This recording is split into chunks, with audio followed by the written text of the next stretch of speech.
Lautaro lead আর্জেন্টিনার আসরের সর্বোচ্চ গোলদাতা হয়ে এসেছিলেন বদলি হিসেবে। সেই লাউতারো মার্টিনেজ ফাইনালে এনে দিলেন লিড। দুর্দান্ত এক শটে ভাঙলেন ডেডলক। ম্যাচের 111 মিনিটে লিড পেল আর্জেন্টিনা। মাঝমাঠ থেকে থ্রো বল পাঠিয়ে লিও ফালিলো সিলেরো বদলি নামা এই মিডফিল্ডার পাস খুঁজে নেয় লাউতারো মার্টিনেজকে। সেখান থেকে ঠান্ডা মাথায় ফিনিশে বল জালে জড়ালো লাউতারো মার্টিনেজ। চলতি আসরে এটি তার ৫ম গোল। ম্যাচের ডেডলক ভাঙা গোলটি যেন ইনজুরি নিয়ে মাঠ ছাড়ল লিওনেল মেসির বুক ছেড়ে বড় একটা বোঝা নামিয়ে দিল তিনি। লাউতারোর সঙ্গে গোল উদযাপনে যোগ দেন আর্জেন্টিনার মহাতারকাও। কেবল মেসি নন, এই গোল আনহেলা ডি মারিয়াকেও পূর্ণতা দিল, যিনি রেকর্ড কোপা চ্যাম্পিয়ন হওয়ার খেতাব নিয়ে আর্জেন্টাইন জার্সির বিদায় বলে যাচ্ছেন। এর আগে নির্ধারিত 90 মিনিটে আসেনি ফলাফল, ফলে আর্জেন্টিনা ও কলম্বিয়ার মধ্যকার কোপা আমেরিকার ম্যাচ গড়ায় অতিরিক্ত সময়ে। ম্যাচের নাটকীয় এক মুহূর্তে লিওনেল মেসি মাঠ ছেড়েছিলেন কান্না ভেজা চোখে।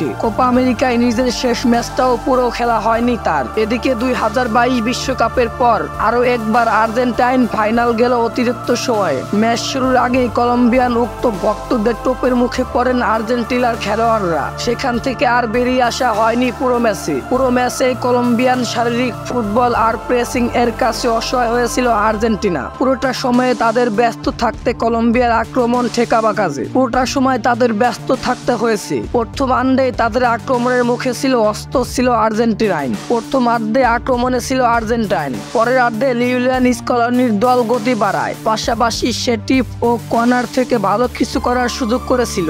এভাবে পাল্টা আক্রমণ চালায় হাশেম, তবে কেউই নির্ধারিত সময়ের মধ্যে গোল ঢোকাতে পারেনি। এর সুবাদে অতিরিক্ত টাইমে আর্জেন্টিনা 0-1 গোলে জিতে যায়।